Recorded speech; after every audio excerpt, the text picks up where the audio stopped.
রাজ্যের বিভিন্ন জায়গায় চুরি ছিনতাইয়ের ঘটনা বৃদ্ধি পেয়েছে বলেই অভিযোগ। এইবার একজন প্রাক্তন হোমগার্ড কর্মীর ঠাকুর ঘরে ঢুকে লক্ষ্মীর ঘট ভেঙে 20,000 টাকা নিয়ে পালিয়ে গেল চোরের দল। এই ঘটনাকে কেন্দ্র করে উত্তেজনা তৈরি হয়েছে বিশালগড় মহকুমার উত্তর চরিলাম এলাকায়। স্থানীয় সূত্রে জানা গেছে যে শুক্রবার গভীর রাতে উত্তর চরিলাম সৎসঙ্গ আশ্রম সংলগ্ন এলাকার প্রাক্তন হোমগার্ড কর্মী কৃষ্ণ দত্তের ঠাকুর ঘর ভেঙে 20,000 টাকার ওপরে অর্থ নিয়ে চম্পট দিয়েছে চোর। এবং এই যে বাড়িতে চুরি হয়েছে সেই বাড়ির সামনে ওই দম্পতির একটি হোটেল আছে এবং সেই হোটেল চালিয়ে কৃষ্ণ দত্ত এবং তার স্ত্রী সর্বাণী শম্পা দত্ত তারা সংসার প্রতিপালন করে এবং তাদের প্রতিদিন যা হোটেলের বেচাকেনা হয় সেইখান থেকে তারা ঠাকুরের ঘরের প্রণামী বাক্সে দৈনিক 100 থেকে 500 টাকা পর্যন্ত জমা করতেন। সেই অর্থই পুরোটা নিয়ে পালিয়ে গেছে স্থানীয় এক চোর, এমনটাই তাদের অভিযোগ। এই বিষয়ে বাড়ির মালিক ইতিমধ্যেই পুলিশের কাছে অভিযোগ জানিয়েছে সন্দেহভাজনের নামে। পুলিশের তরফ থেকে তার বাড়িতে খোঁজ করতে যাওয়া হয়েছে, কিন্তু সেই সন্দেহভাজন ব্যক্তি বাড়ি থেকে পলাতক বলেই খবর উঠছে। এই বিষয় নিয়ে কি বলছেন ওই বাড়ির গৃহিণী শম্পা দত্ত, আমরা শুনে নেব তার অভিযোগ।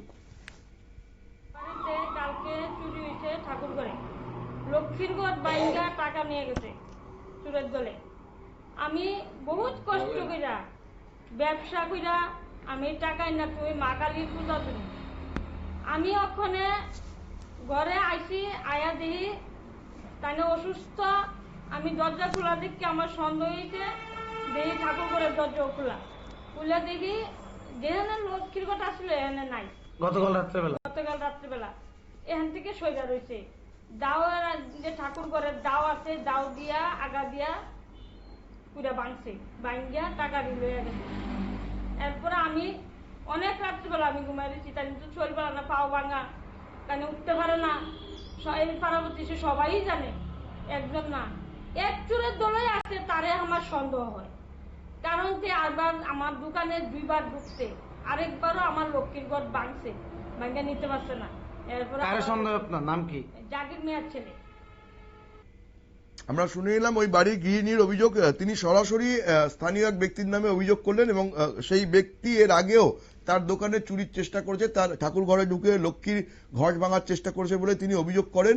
এই ঘটনাকে কেন্দ্র করে পুলিশের ভূমিকা নিয়েও কিন্তু অভিযোগ উঠছে, কারণ উত্তর চরিলামের ওই এলাকায় নেশার কারবার এবং বিভিন্ন চুরি ঘটনা বৃদ্ধি পেয়েছে। তারপরও পুলিশের টহলদারির অভাব রয়েছে এবং সেই কারণে এই ধরনের ঘটনা বারবার ঘটছে বলেই কিন্তু স্থানীয় বাসিন্দারা অভিযোগ করছেন। নজর রাখবো পরবর্তী সংবাদের দিকে, তার আগে নিয়ে নেব ছোট্ট বিজ্ঞাপন বিরতি।